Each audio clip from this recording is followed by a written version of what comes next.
Halo pemirsa, jumpa lagi dengan saya Argo Pratomo Nugroho. Kali ini saya hadir ke ruang handphone dan smart televisi Anda. Hari ini saya sengaja meruput mencari Mas Rudi Winarso.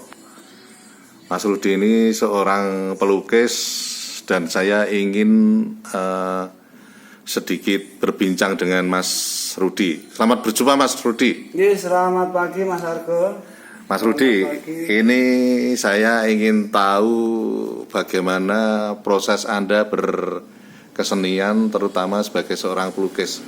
Awalnya seperti apa, Mas Rudi?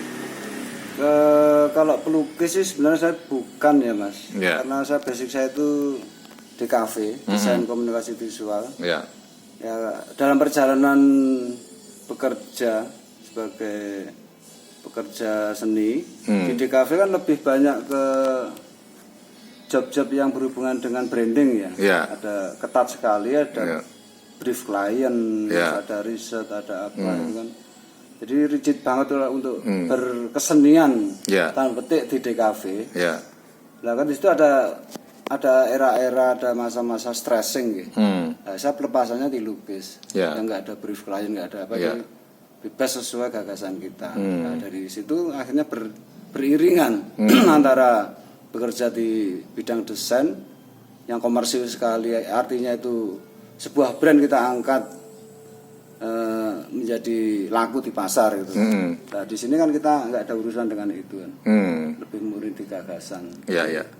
Tapi dalam prakteknya akhirnya Anda sehari-hari juga membuat karya-karya lukis ya? Ya akhirnya, apalagi era COVID kemarin Mas. Iya.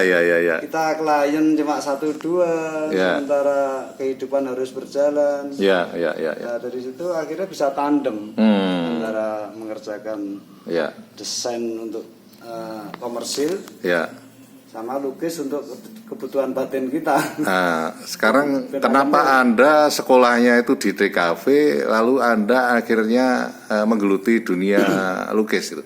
Sebenarnya nggak satu fokus di lukis Mas, tetap semuanya. Tetap di branding juga, di lukis juga gitu. Jadi yang saya bilang tadi untuk keseimbangan aja. Menraidan itu ya. Seperti itu. Dan Anda memang istilahnya merasa nyaman di situ ya? Ya saya anggap ya karena nyaman nggak nyaman ya akhirnya kita untuk penyesuaian untuk adaptasi aja. Kalau di desain lebih ke kaku, ketat apa itu kan nggak bisa luas.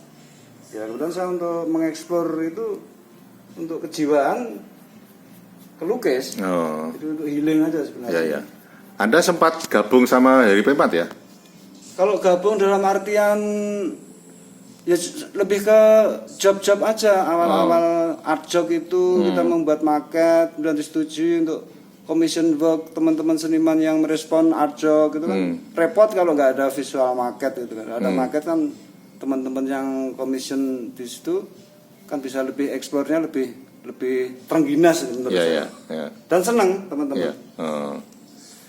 Terakhir Mas, di season ini, nanti lain kali saya akan datang lagi. Menurut Anda akan terus di jalur ini atau seperti apa ini? Kalau saya lebih mana yang nyaman Mas. Ada beberapa karya juga teman-teman yang koleksi teman-teman itu rusak, itu saya juga restorasi. Kemudian tahap-tahap era-era sekarang saya juga membuat karya repro. Ini contohnya yang ini Mas. Jadi saya buat karya repro, karya Raden Saleh. Kemudian berusaha untuk kayak kayak sinau itu kan. Ternyata ya maestro-maestro luar biasa. Nah, karya yang saya repro itu yang senimannya sudah meninggal setelah 70 tahun meninggalnya Mas. Udah secara public domain itu udah diakui kalau itu udah karya publik. Saya belajar juga seni lukis Renaissance itu, terus saya juga merepro juga ini contoh di belakang. Artinya secara terang-terangan memang Anda membuat karya repro ya? Betul. Jadi bukan plagiasi atau apa? Atau pemalsuan itu. Bukan. Tapi ini nggak ada tanda tangannya. Nggak, artinya memang meskipun itu nanti akhirnya mungkin ada tanda tangannya, itu tetap Anda declare bahwa ini repro gitu ya? Betul. Jadi lebih untuk edukasi ya, Iya, mungkin iya. misalnya ada kayak sekarang kasus yang di Borobudur ada apa tangga lift itu mas, Iya. kursi lift itu. Iya. Kalau menurut saya mengapa nggak kita replikasi Borobudur 1:1 di Iya, wilayah iya. mana? Iya, iya. Jadi untuk edukasi sebelum orang naik Borobudur yang asli itu edukasinya di Borobudur yang KW itu yang Iya, iya. 1:1 kan nggak susah mas. Borobudur itu kan 123 meter panjang, lebarnya 123 meter juga. Iya, iya. Artinya kan lahannya 5,5 hektar kan, candinya aja. Iya. Ya seukuran keraton alun-alun Iya. alun-alun rata-rata kan 5 sampai 6 hektar alun-alun Ya. di Jawa. Kemudian di Trawulan apa mas yang untuk Segaran itu, yang kolam tiruan itu, Ya, ya. itu kan juga seluas itu. Ya.